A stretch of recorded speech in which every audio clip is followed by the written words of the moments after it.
Dari urutan 116 negara termiskin di dunia, 10 tahun saja ketika Erdogan mencoba kembali memakai prinsip-prinsip Islam, akhirnya dalam 10 tahun Turki berhasil masuk ke urutan yang ke-11 negara terkaya di dunia. Mau copy paste pahala puasa para penghafal Quran? Yuk ikut sedekah menu buka puasa untuk para penghafal Quran.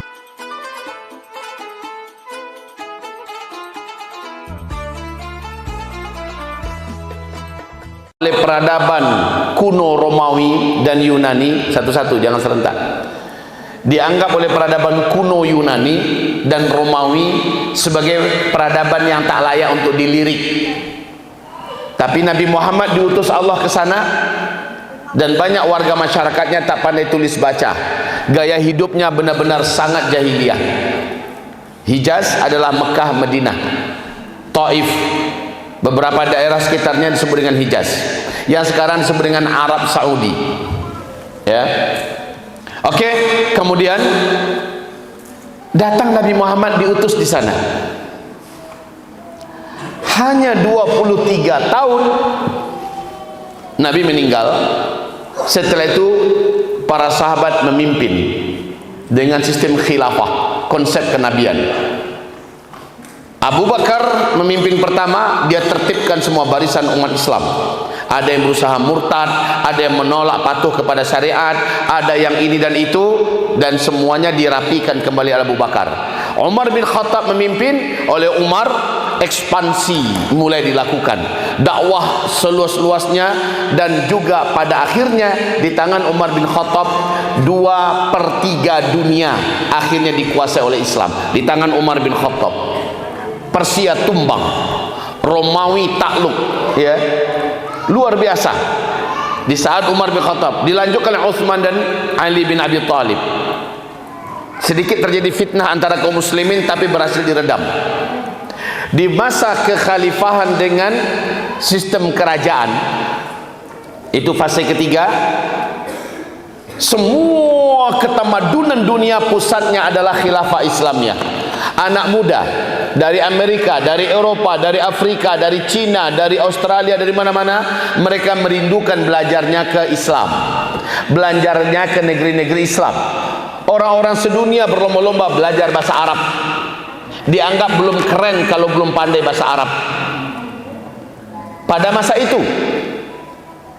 diperhatikan setiap orang Islam muda-muda tapi kualitas intelektualnya sudah di atas rata-rata. Levelnya level-level profesor zaman sekarang. Anak muda-muda di usia 16 tahun, 17 tahun level profesor untuk zaman sekarang. Dan ini tercatat dalam sejarah, bukan ngomong doang.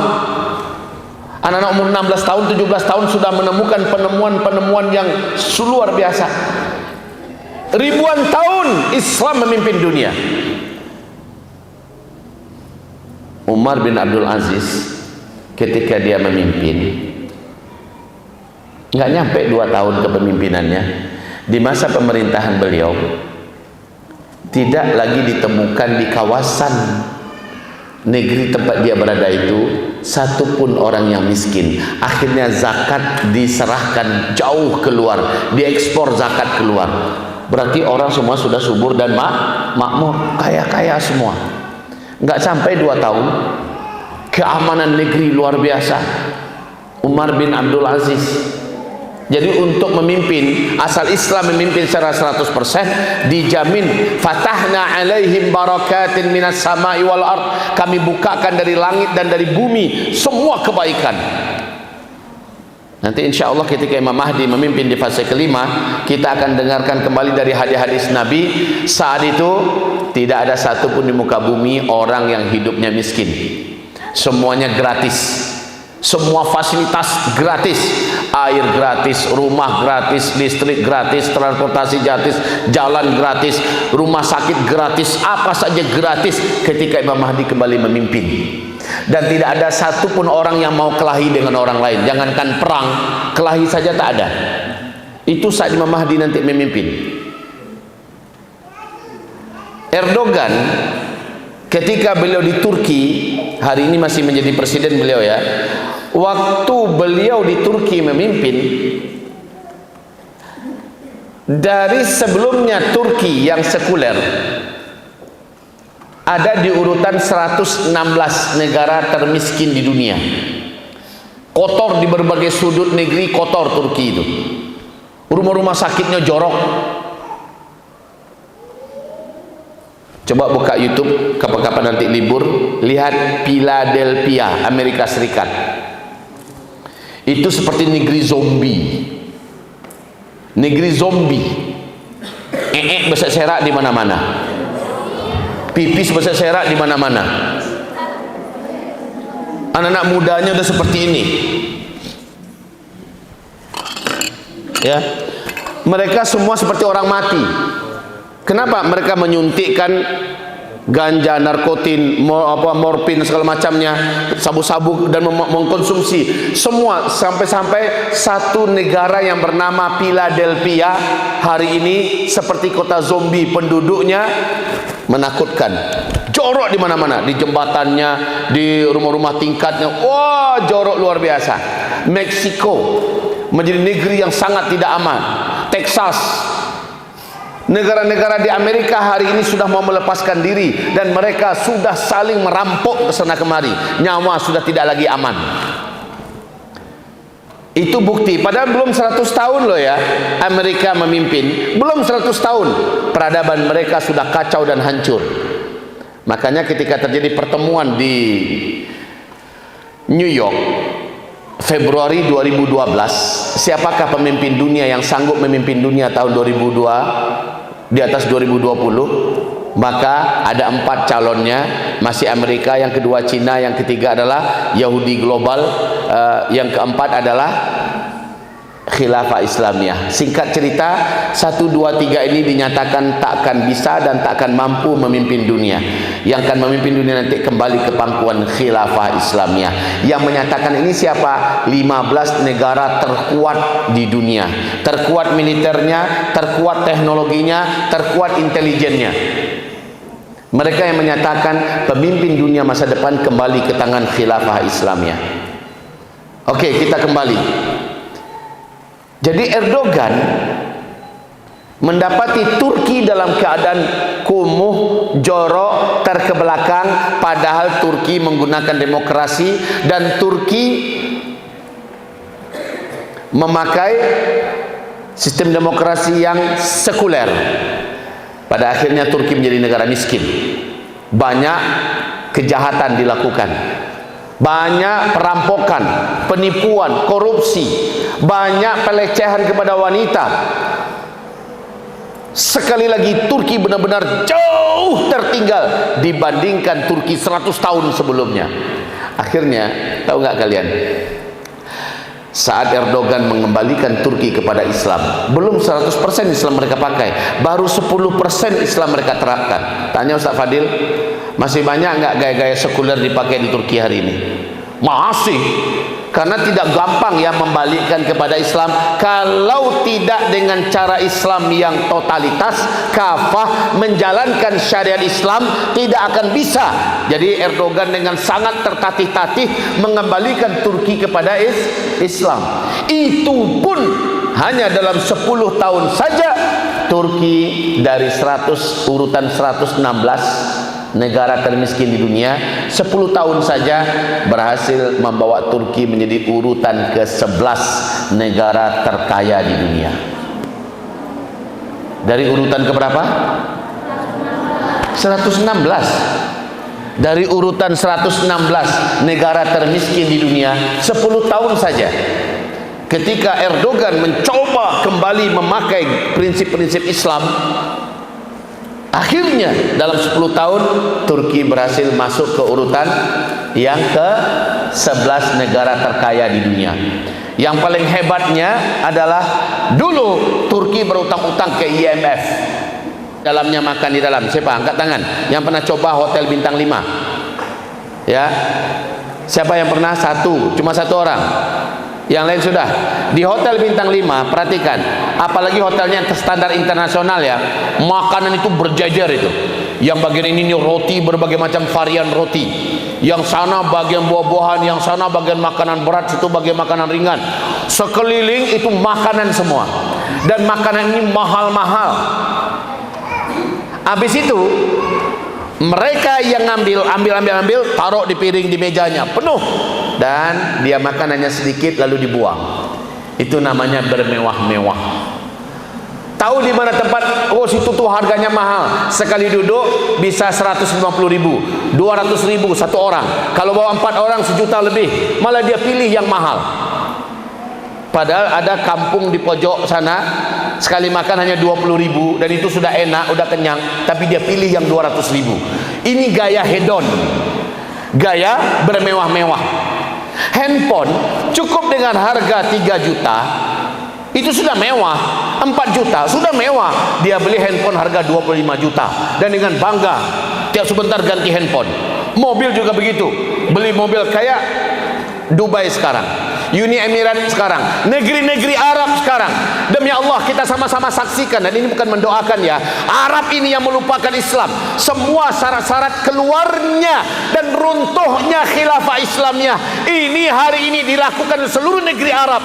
Demi Allah, sebentar lagi Arab akan merasakan hal yang sama. Tak lama lagi Arab akan runtuh, diazab oleh Allah. Petaka akan datang ke negeri Arab. Mereka sudah keterlaluan kali dalam bermewah-mewahan, dan juga yang nomor 1, nomor 2, nomor 3 tadi mereka buat semua. Maksiat mereka adakan, mungkarat mereka kerjakan, dan tidak ada lagi amar ma'ruf nahi anil mungkar, dan hidup mereka bermewah-mewah. Mereka beli mobil harga 1,5 M, tabrakan di jalan, mereka tinggalkan saja, mereka beli mobil yang baru.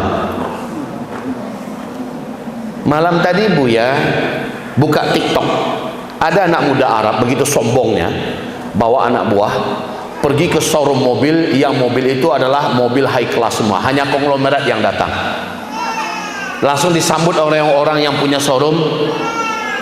Dia bawa uang cash ya, diejek oleh orang yang punya showroom mobil. Emangnya kamu punya duit berapa bawa uang cash? Apa kata anak muda? Berapa harga mobil kamu satu showroom ini? Yang ini berapa harganya? Tanpa tawar-tawar saya beli semua. Langsung sekian triliun. Hanya untuk berfoya-foya, hanya untuk kemewahan. Sementara di Palestina orang menunggu mati karena kelaparan hari ini, dan itu tidak mereka lakukan. Ya, jadi gaya hidup berfoya-foya ini adalah cikal bakal akan diruntuhkan oleh Allah Subhanahu wa Ta'ala. Dan ini yang dialami oleh warga masyarakat kaum muslimin umumnya di saat-saat keruntuhan khilafah Islamiyah yang terakhir. Oke, yang keempat itu. Yang kelima, sedangkan kata Rasulullah, Nabi mengajarkan dari yang terkecil saja. Kalau kamu makan, ambillah makanan sepertiga untuk perutmu saja. Kan sepertiga kata Nabi, ya. Kalau nanti kurang, tambah, daripada ngambil banyak nggak habis dibuang. Ya, yang tadi udah kembali belum? Oh, silakan. Ya, ambillah untuk sepertiga perut. Nanti kalau kurang tambah. Bahkan kalau kamu berwudu kata Rasul, berhemat-hematlah menggunakan air. Nabi mengajarkan cara menggunakan air dalam berwudu. Sekalipun kamu berwudu di air sungai yang mengalir, di air danau yang menggenang, ya kan banyak tuh, tetap diajarkan berhemat-hemat berwudu. Sampai kayak gitunya Islam mengajarkan. Kalaupun harta kita melimpah ruah, perlu kita kepada mobil, standar-standar mobil yang memadai sajalah cukup. Innova Ribbon itu sudah bagus. Mobil yang harga 400 juta, 450 juta udah bagus sekali, cukup. Kenapa harus beli Rolls Royce yang harganya sampai 2,5 juta, 2,5 M, sampai harga 3 M, 4,5 M, yang isinya cuma 2 orang pula tuh bisa, yang mobilnya ceper itu, jalan kampung nggak bisa mobilnya, harganya segitu. Untuk apa? Itu jelas bentuk daripada perlakuan jahiliyah yang dibuat oleh warga masyarakat muslimin di akhir-akhir runtuhnya khilafah Islamiyah. Oke, pemerintahannya juga begitu ya. Nah, tapi sulitnya berikutnya yang keberapa lagi? Kelima atau keenam? Yang kelima, rakyat tetap mematuhi dan menuruti pemerintah yang sudah memerintah mereka kepada dosa dan maksiat. Jadi harusnya kita sebagai rakyat itu gimana? Tegur pemerintahnya. Kayak antara sholat dengan imam dengan makmum. Kalau makmum imamnya salah, apa yang harus dilakukan oleh makmum? Tegur kan? Kalau bacaannya salah, luruskan.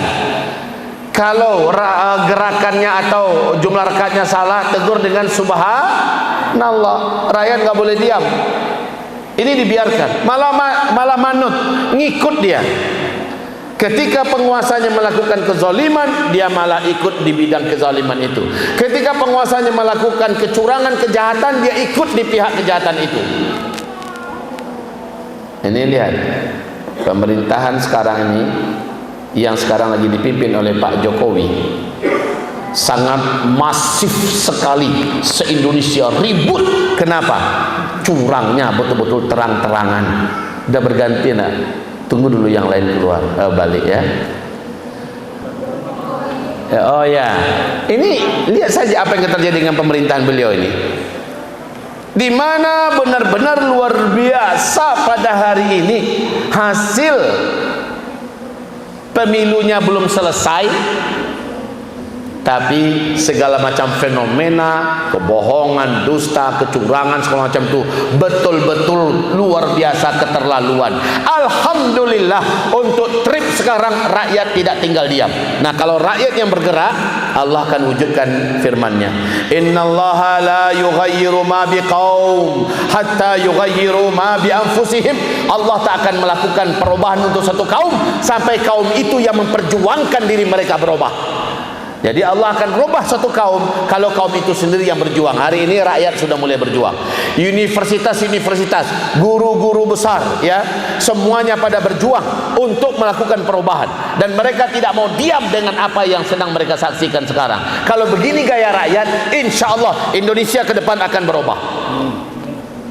Insya Allah Indonesia akan berubah.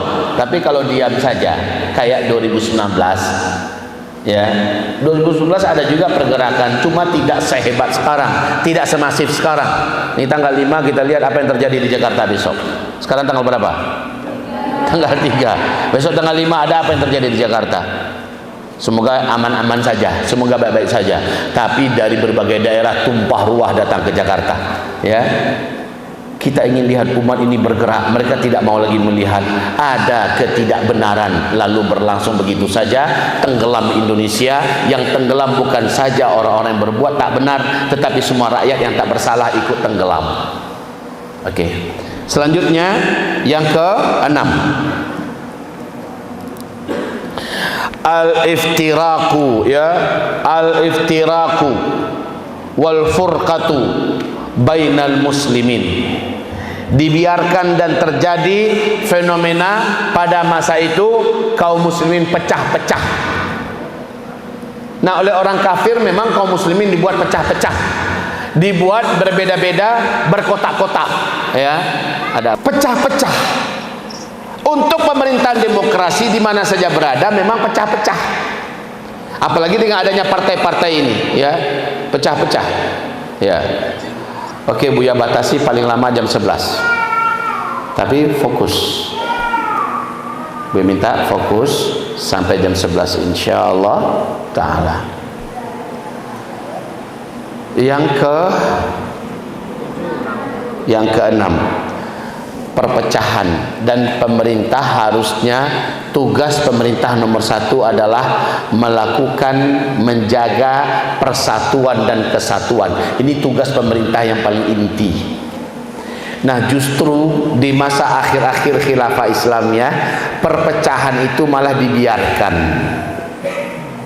Di zaman sekarang perpecahan malah diciptakan, dan itu peranginya Firaun. Farraqu, ya, farraqu. Firaun dan antek-anteknya, kabinetnya memecah belah kesatuan persatuan rakyatnya. Ini kerjaan Firaun. Maka pemerintah manapun di muka bumi yang pada hari ini kerjaannya membiarkan rakyatnya dalam perpecah belahan, demi Allah dia adalah Firaun abad ini. Dia adalah Firaun zaman ini. Dan metode pemerintahan demokrasi pasti rakyatnya pecah belah, karena demokrasi membenarkan wujudnya partai-partai. Di Afghanistan nggak laku partai-partai karena dia nggak dipakai demokrasi. Hari ini Emirat Islamiyah Afghanistan tidak memperlakukan adanya demokrasi. Partai-partai tidak ada. Kalau ada yang punya ide, kalau ada yang punya usul, ada jalurnya menurut Islam. Kalau ada yang tidak setuju, kalau ada yang ingin memberikan kritik, ada jalannya, dan jalan itu paling efektif, paling hemat, dan paling sukses. Ada dalam Islam. Nggak usah melalui jalur-jalur ala demokrasi.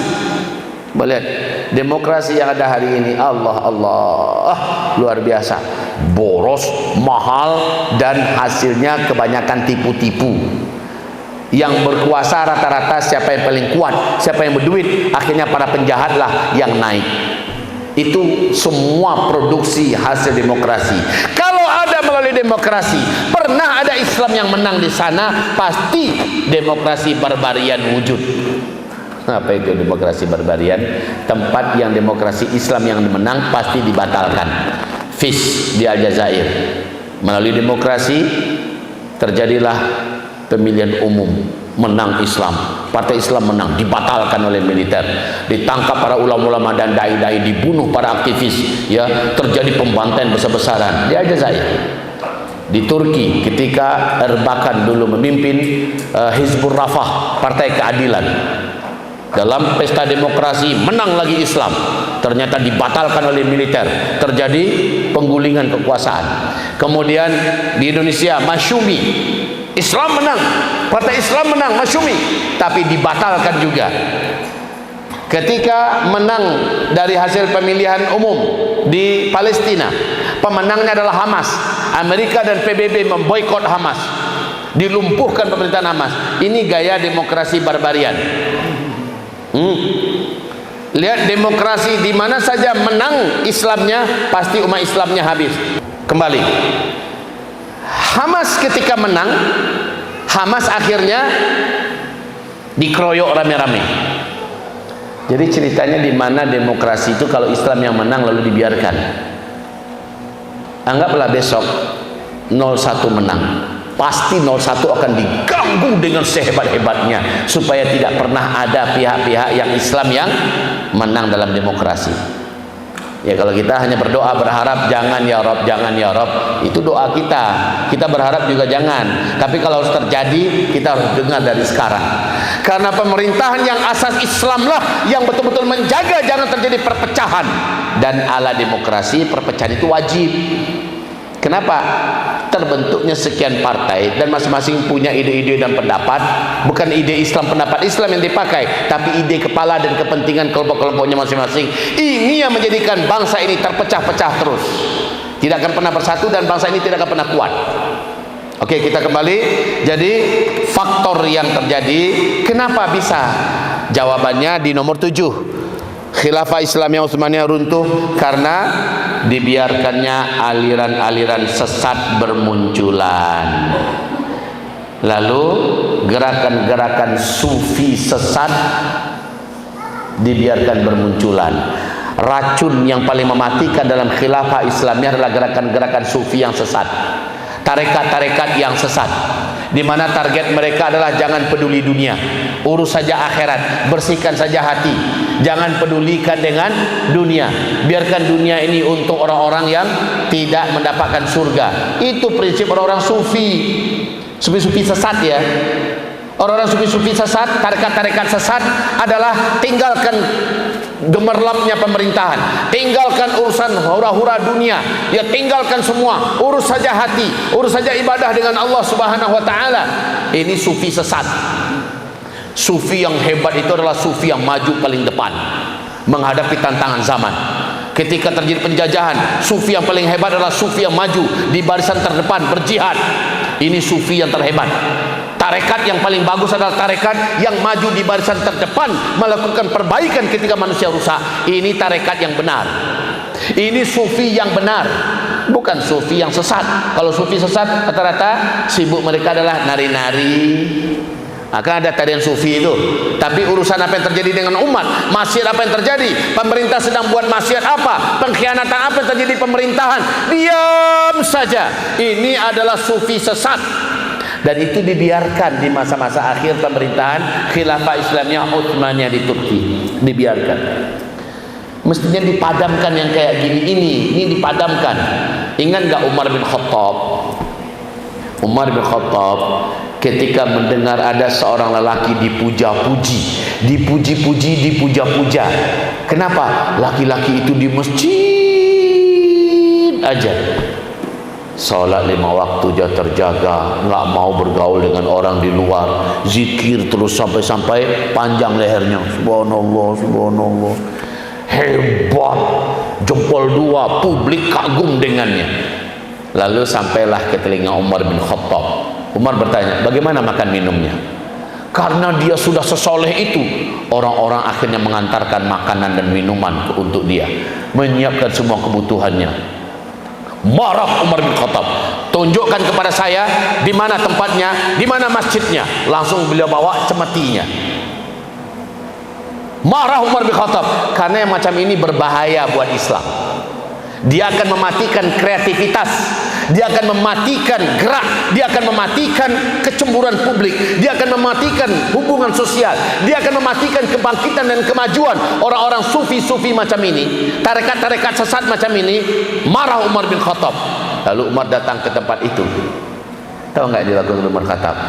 Tangannya yang laweh, cik kepala orang kok bisa jengkram oleh tangan beliau, ya, langsung beliau cengkram tengkuknya diangkat sebelah tangan, kayak kita ngangkat boneka. Orang macam kamu bisa menghancurkan Islam. Hei fulan, waktu sholat kamu ke masjid, waktu urusan ibadah kamu di pasar kamu pergi ke pasar, waktu aktivitas kamu keluar kamu harus keluar. Nggak boleh jadi orang-orang sufi-sufi tarekat. Dan itu yang terjadi di masa akhir-akhir Khilafah Islam. Sufi-sufi tarekat macam itu dibiarkan berkembang, ya, dengan ciri khas dan sufi. Lalu mereka mengandalkan hidup mereka dari sedekah-sedekah jamaahnya. Kalau jamaah mau sedekah ke kami, ini baru berkah. Kalau keluar sedekahnya enggak Allah terima. Akhirnya mereka menjadi kaya, yang menyuburkan kembali gaya-gaya rabi-rabi Yahudi, ya, yang mengandalkan makan minumnya dari jamaahnya. Ini sufi-sufi sesat, dan itu banyak, dan sampai hari ini masih ada.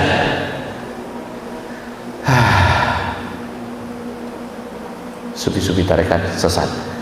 Jadi bagaimana tarekat-tarekat yang benar? Tarekat yang benar adalah yang tampil ke tengah manusia ketika manusia rusak dan dia melakukan perbaikan. Itulah dia sufi-sufi dan tarekat yang benar. Kalau boleh kami katakan, ghuraba yang sahih adalah tarekat-tarekat orang-orang sufi yang benar ini. Ini ghuraba yang sahih. Apa arti ghuraba? Orang-orang asing. Dia ahli ibadah, taat, sangat menjaga hati, tidak mau dirayu wanita, tidak mau diajak korupsi, tidak anti disogok, tidak mau riba dan segala macamnya. Setiap peluang dosa ada, dia tutup peluang itu. Tetapi dia tetap maju terkedepan, melakukan perubahan, dan dia tetap berdakwah, tidak berhenti melakukan perbaikan. Bukankah ini dikatakan orang-orang ghuraba dari umatku adalah orang-orang yang yuslihunan nas idza fasadan nas. Mereka melakukan perbaikan saat manusia rusak. Jadi enggak menyembunyi, dia bersembunyi di masjid, dia bersembunyi saja di hutan-hutan, dia beribadah sendiri, ya, bertahanus, ya.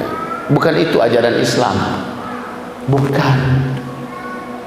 Oke, kita kembali. Nomor berapa lagi? Nomor 8, nomor 9 lagi,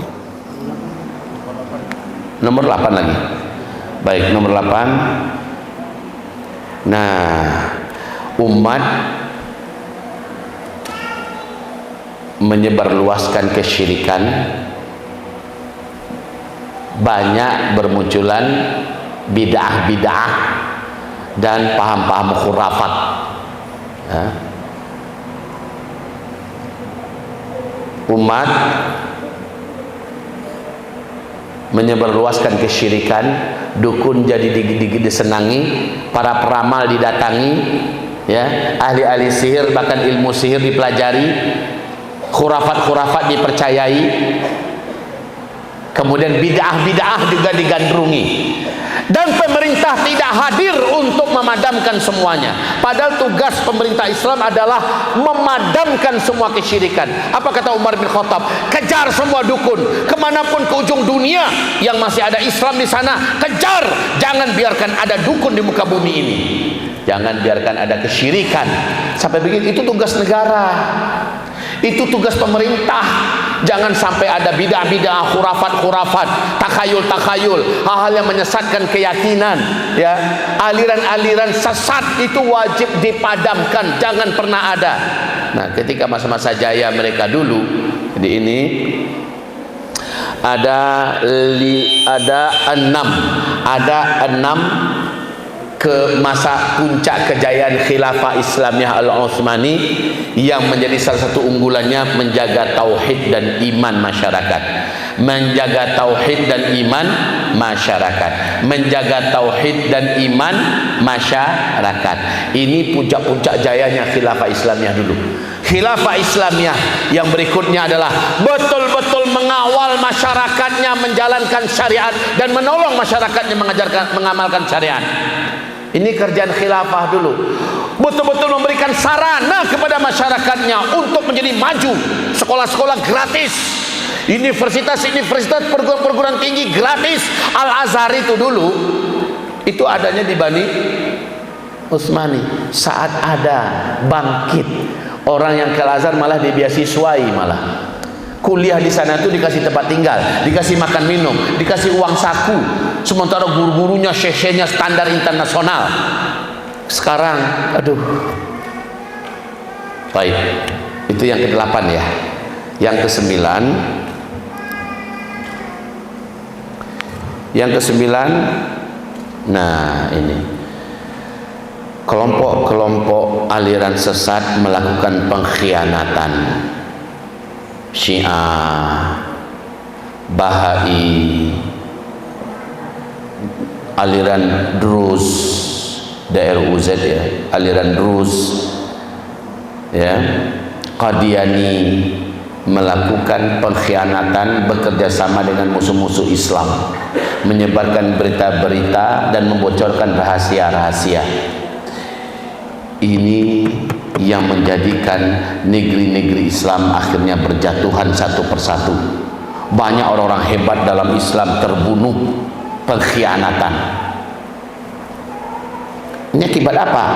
Akibat kelompok-kelompok sesat ini tidak diberantas, akhirnya mereka lah yang menjadi musuh dalam selimut itu.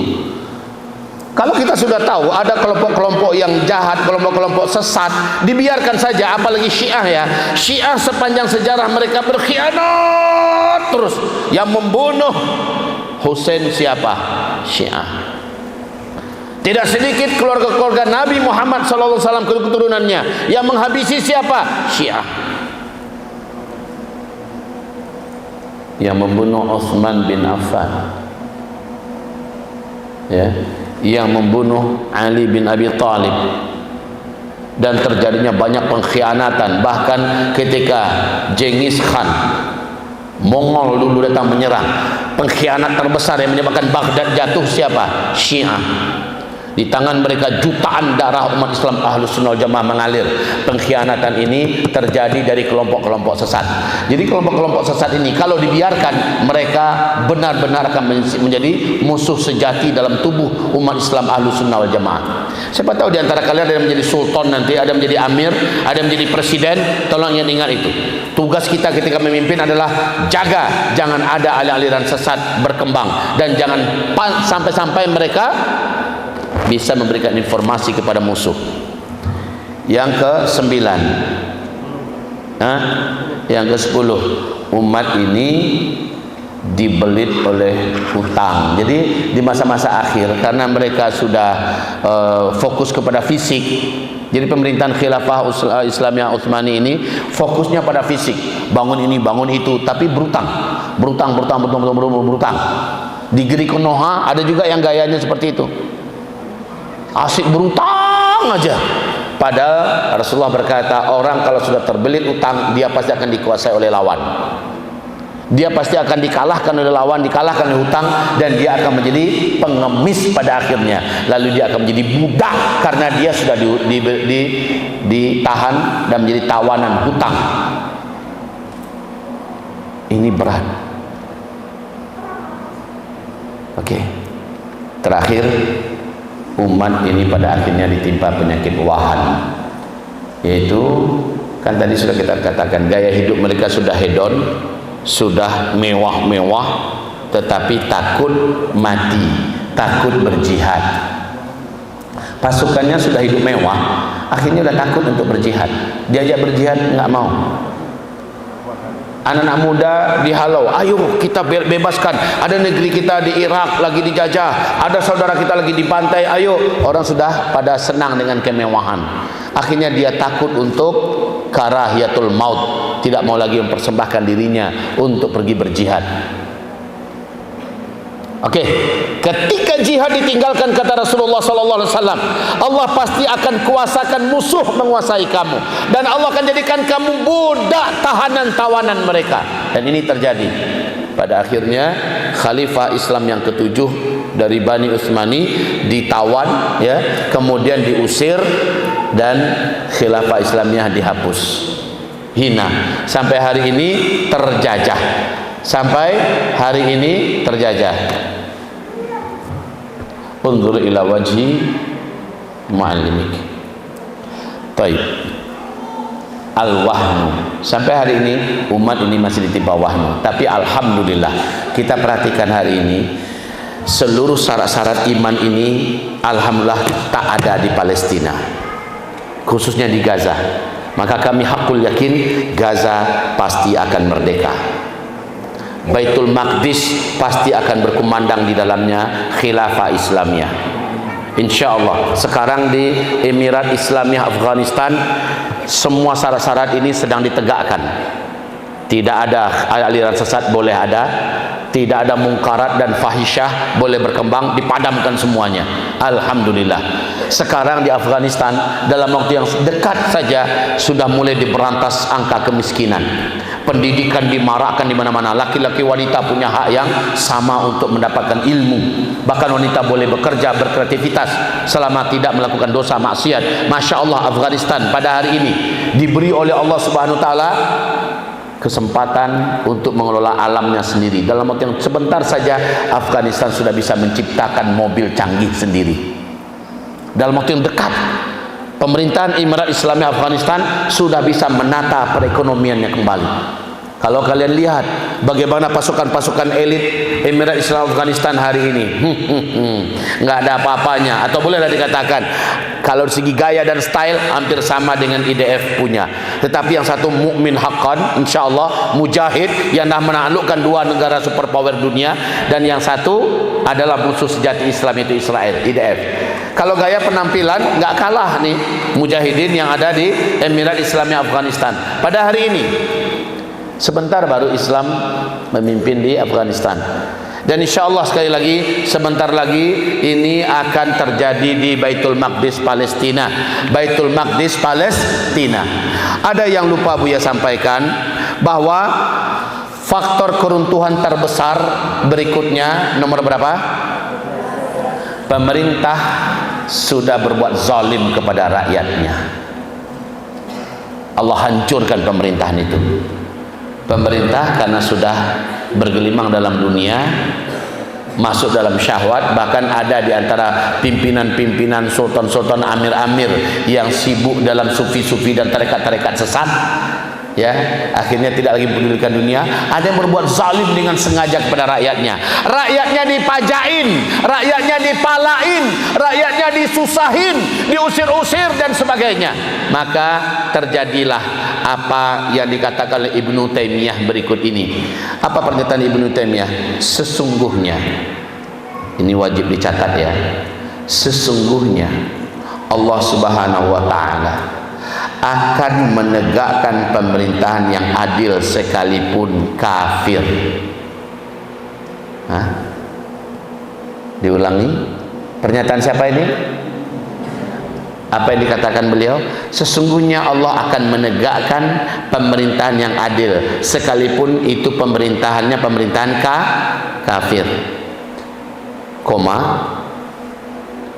Dan Allah pasti akan menghancurkan pemerintahan yang zalim, sekalipun itu Islam. Luar biasa ya, Ibnu Taimiyah bisa menemukan rahasia besar ini. Diulangi, sesungguhnya Allah pasti akan menegakkan pemerintahan yang adil, sekalipun kafir, sekalipun pemerintahan kafir, Allah akan tegakkan selama pemerintahan itu adil. Dan Allah pasti akan menghancurkan pemerintahan yang zalim, sekalipun itu pemerintahan Islam. Pemerintahan Islam tapi zalim, Allah hancurkan walaupun dia Islam.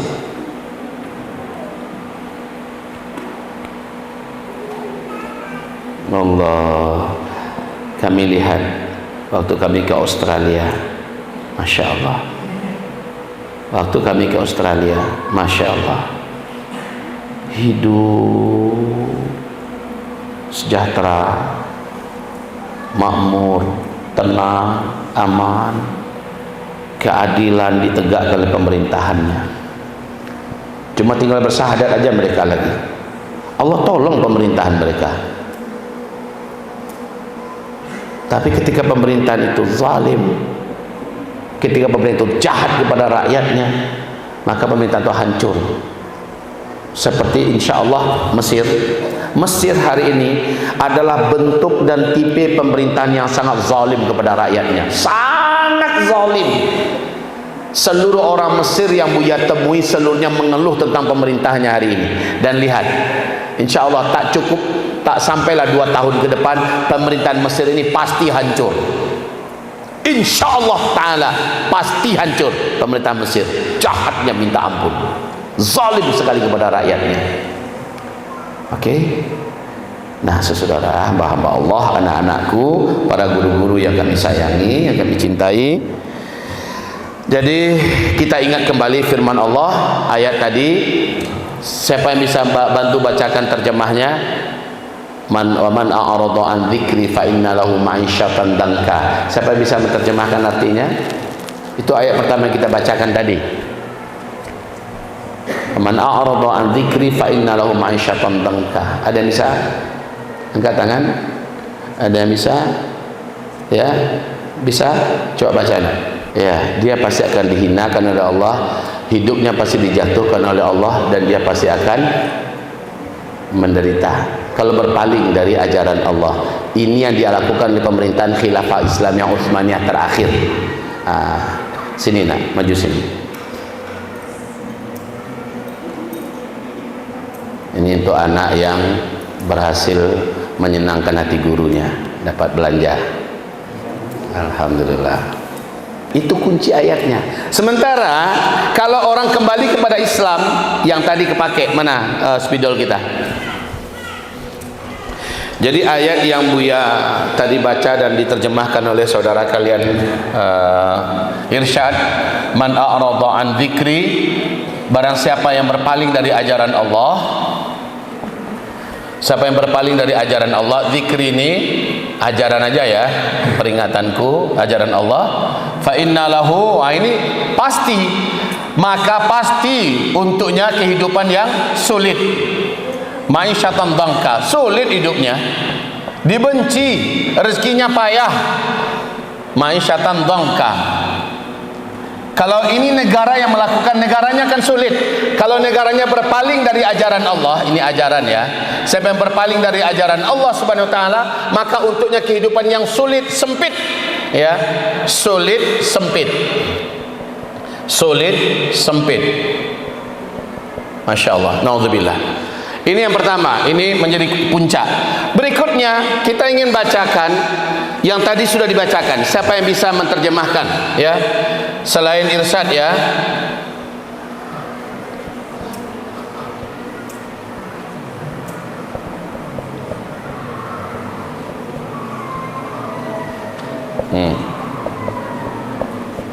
Ada yang bisa? Oke. Al-Islamu ya'lu. wala yu'la alaih. Kalau ada yang putri, kita kasih putri dulu. Ada yang bisa?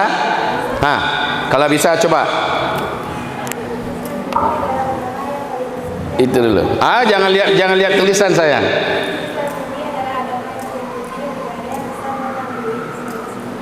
Islam adalah agama yang paling tinggi dan tidak ada yang lebih tinggi daripada ajaran Islam. Islam adalah agama yang paling tinggi. Apa saja dalam Islam, Islam yang tertinggi. Dan tidak ada yang lebih tinggi daripada Islam. Tahu nggak kalian? Syariat Islam sudah diadu tanding di abad 20 di Perancis.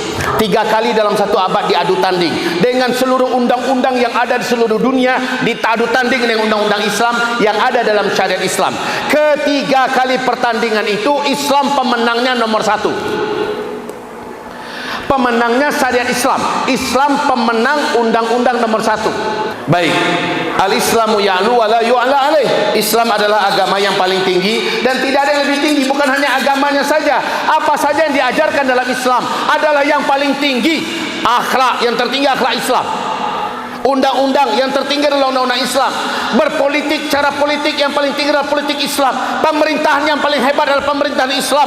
Sebentar saja Islam memimpin dalam pemerintahan, lihat, cukup 2 tahun pemerintahan itu akan subur, makmur, sehat, kuat, aman dan sejahtera rakyatnya. Cukup 2 tahun. Tapi kalau Islam yang dipakai, ya, ketika kita melakukan refleksi 100 tahun renungan runtuhnya khilafah Islamiyah, kita ingin tahu apa yang terjadi kalau orang kembali kepada Islam. Oke? Bagus. Kami adalah suatu kaum, suatu bangsa karena Islam, dan kami peluk Islam itu karena Islam, dan kami berpegang erat dengan Islam itu. A'azzanallah, kami dibuat oleh Allah menjadi mulia, kami dijadikan oleh Allah menjadi kuat, menjadi terhormat, maka kami diberi oleh Allah izzah karena Islam. Fama tabtaghaina al-izzata bighairi al-Islam. Tapi ketika kami meninggalkan Islam, ketika kami melepaskan Islam, ketika kami membelakangi Islam, adzallanallah, Allah pasti akan kembali membiarkan kami jatuh dalam hina.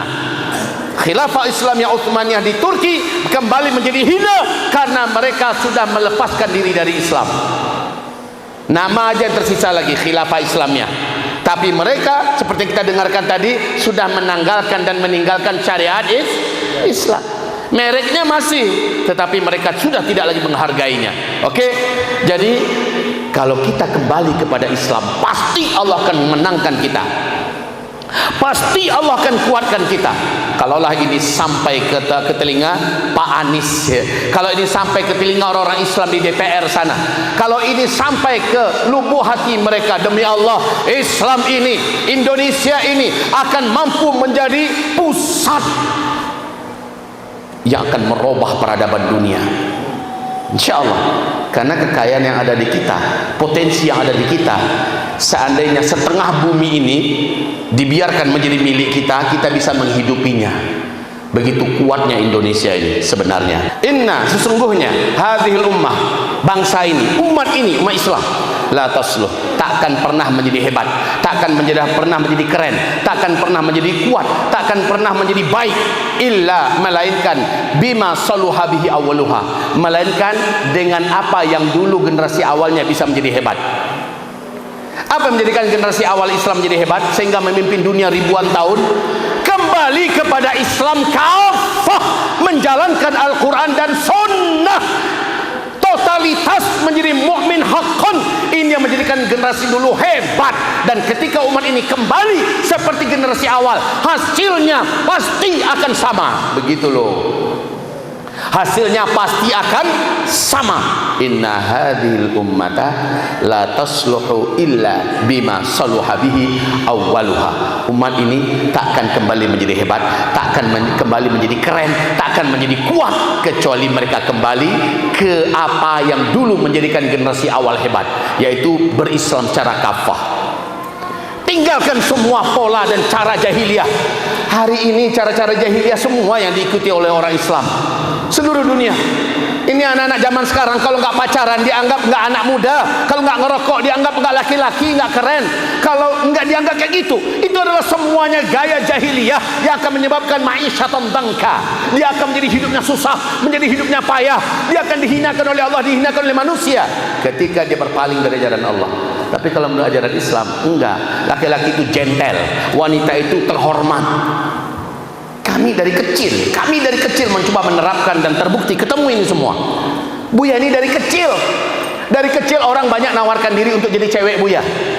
Kirimin Buya surat lah, memberikan peluang segala macamnya. Buya tutup diri, tutup hati, doa pada Allah. Hamba ingin istri yang solehah, yang tidak pernah dipacarin cowok, yang sangat menjaga diri, yang pandai dan Allah kasih. Alhamdulillah yang begitu seperti yang Buya minta. Mudah-mudahan 2024 awal kembali Islam bergerak bangkit, dan kalian semua insya Allah Ta'ala akan menjadi para tokoh-tokoh pejuangnya. Amin.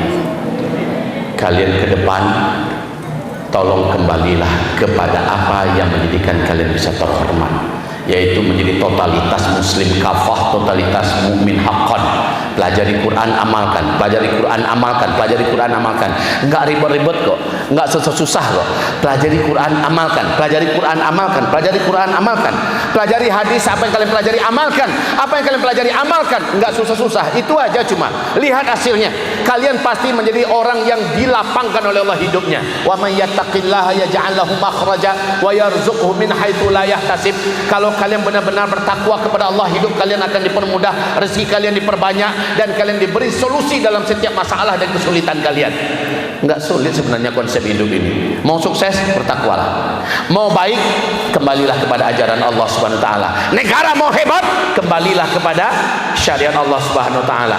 Kembalilah menjadi negara yang benar-benar menghentikan segala yang mungkar, mencegah segala yang fahisyah, dan mengamarkan kepada yang ma'ruf, amar ma'ruf, nahi anil munkar. Stop semua aliran sesat, stop semua maksiat. Insyaallah itu negara akan dijadikan oleh negara yang kuat dan berjaya.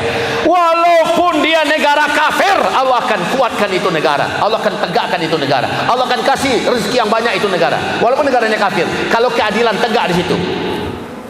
Tapi kalau negaranya zalim, negaranya jahat, negaranya curang, negaranya banyak bohong, banyak dusta-dusta, maka negara itu Allah hancurkan.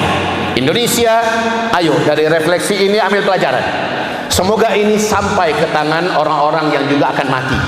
Semua yang ada di DPR mati, presiden mati, menteri-menteri mati, ya, panglima TNI, Kapolda, Kapolri, semuanya akan mati. Semua rakyat jelata, raja-raja mati. Semua calon-calon mati. Dengarkan ini nasihat.